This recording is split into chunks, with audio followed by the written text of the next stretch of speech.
प्रश्न क्रमांक 35,147. अध्यक्ष महोदय, छापल्याप्रमाणे.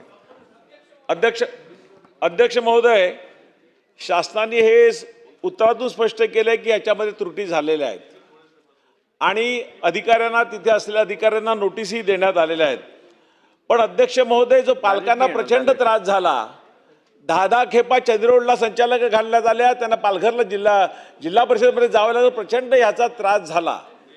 ज्या वसई विरार भागातून मी येतो तिथे जवळजवळ पालघर जिल्ह्यातील 268 शाळांपैकी 150 शाळेमध्ये आरटीआयचे विद्यार्थी प्रवेश घेतात आणि 5,622 पैकी 4,056 विद्यार्थी या वसईतून प्रवेश घेतात. पण ही सगळी प्रक्रिया चालते वसई पश्चिमेला असलेल्या चोळले गावामध्ये कार्यालय आहे. तिथे एक एक दिवस रात्री पालक जातात आणि दुसऱ्या दिवशी संध्याकाळ, तिसऱ्या दिवशी असतात, त्याचा नंबरही लागत नाही. प्रचंड त्रास त्या पालकांना तिथे सहन करावा लागतो. वसई तालुक्यामध्ये 4.25 लाख एकूण विद्यार्थी आहेत. त्या गट शिक्षणाधिकारी तिथे आज प्रभारी आहेत. 8 केंद्र प्रमुखाची 8 पदे रिक्त आहेत. विस्तार अधिकारी 7 पैकी फक्त 1 आहे.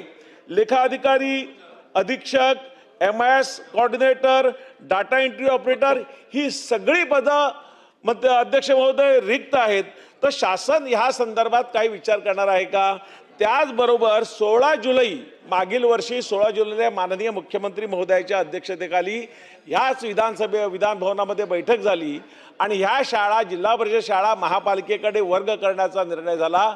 परंतु दुर्दैवाने आजपर्यंत त्याबाबत कुठलीही कारवाई पूर्ण झालेली नाही.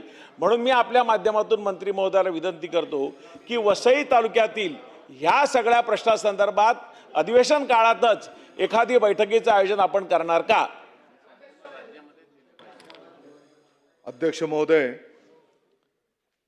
यश विद्यानिकेतन मूळ नाव आणि नंतरचं MGM ट्रस्ट फाउंडेशन या शाळेच्या RTEच्या संदर्भातला मूळ हा प्रश्न होता. आणि ही वस्तुस्थिती आहे की ही शाळा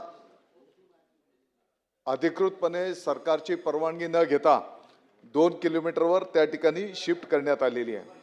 आणि म्हणून जे कोण स्थानिक अधिकारी आहेत त्यांनाही या संदर्भातलं चौकशी करण्याचे आदेश देण्यात आलेले आहेत. आणि ज्या अधिकाऱ्यांचं कार्यक्षेत्र होतं आणि त्यांच्या निदर्शनास ही बाब आली नाही त्यांनाही कायदेशीर नोटीस त्या ठिकाणी देण्यात येत आहे. अध्यक्ष महोदय, आपल्याला माहिती आहे की RTEच्या कायद्यानुसार त्या ठिकाणी ऑनलाईनच ही सगळी प्रक्रिया संपन्न होऊन विद्यार्थ्यांना त्या ठिकाणी 25% ॲडमिशन दिलं जात आहे. आणि म्हणून ही पण वस्तुस्थिती आहे की पालघर जिल्ह्यामध्ये आणि वसईच्याही तिथे अधिकाऱ्यांची संख्या कमी आहे. आणि म्हणून आत्ताच्या घडीला हे जे काही बदल्या होतील किंवा नवीन अधिकारी येतील यामध्ये या सर्व अधिकाऱ्यांची त्यातल्या त्यात पूर्तता कशी करता येईल हे शासनाच्या वतीने त्या ठिकाणी पाहिलं जाईल. आणि तिसरा जो मुद्दा सन्माननीय आमदार महोदयांनी उपस्थित केला, निश्चितपणे पाठीमागच्या काळात जी काही बैठक झालेली होती त्याची अंमलबजावणी कशी होईल हे विभागाच्या वतीने केलं जाईल.